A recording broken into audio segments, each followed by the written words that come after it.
Olá,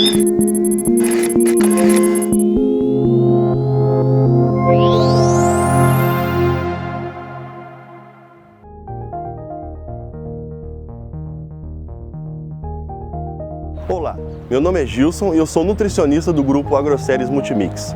Hoje falaremos um pouco sobre a silagem de milho grão reidratado.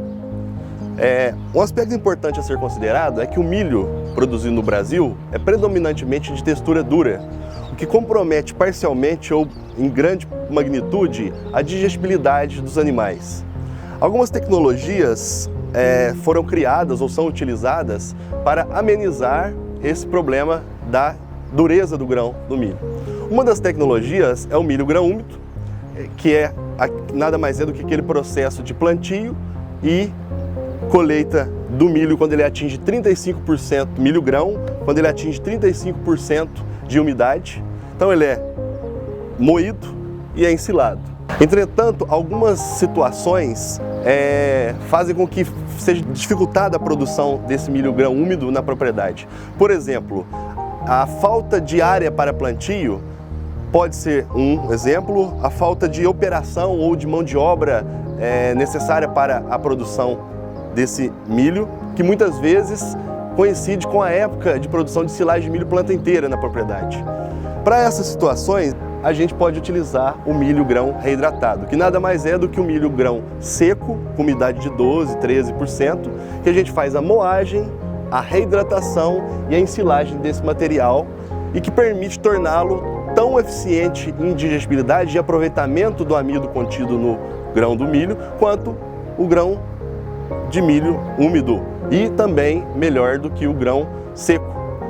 Algumas características e vantagens desse processo incluem a flexibilização de compra do milho ao redor do ano. A gente sabe que em determinadas épocas o milho atinge preços mais competitivos, então o produtor pode optar por comprar esse milho, já que ele já está seco mesmo, e propiciar a confecção.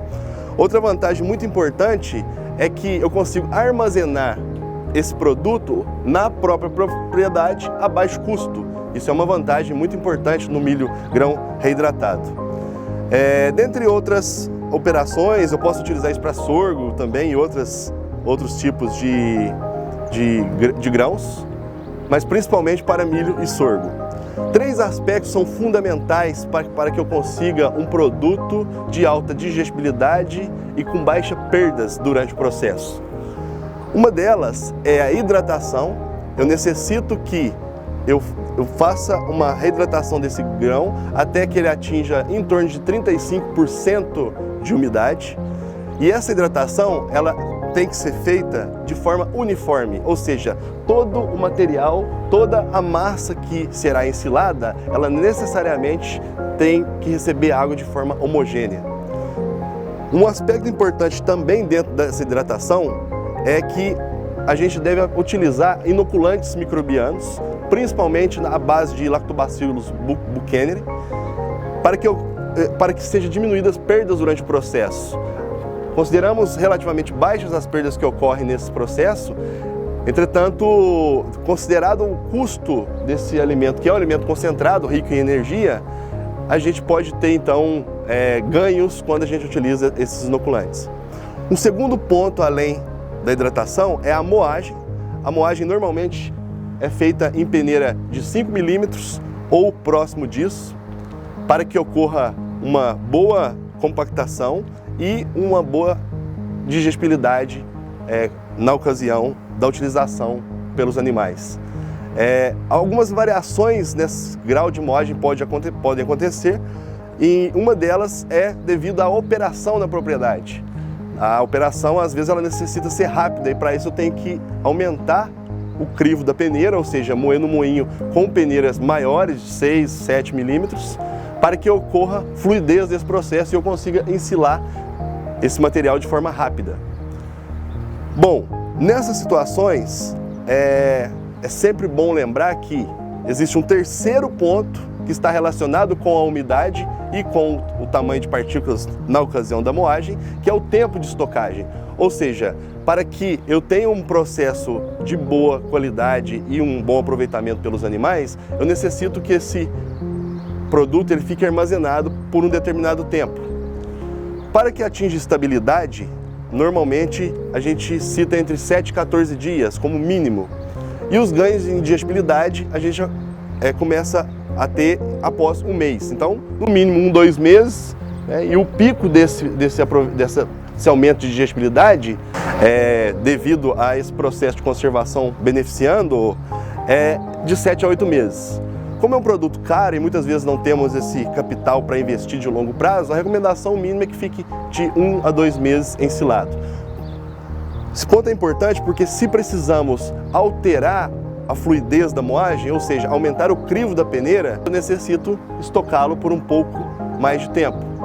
Então, as recomendações é sempre levando em consideração grau de moagem e tempo de estocagem. E a gente sempre faz de uma forma que leve em consideração a possibilidade de estocagem relacionada com a necessidade de uso. Então, esses 3 parâmetros são muito importantes. O milho grão reidratado, comparado a um grão moído apenas, ele apresenta, além das vantagens de operação na fazenda já citadas, devido ao aumento da digestibilidade, a gente pode utilizar uma menor quantidade desse alimento na propriedade ou para cada animal. Então, toda vez que a gente usa menos alimento, mantendo o mesmo desempenho, a gente está falando em custo, está falando em maior rentabilidade, que é a razão de ser, basicamente, desse produto.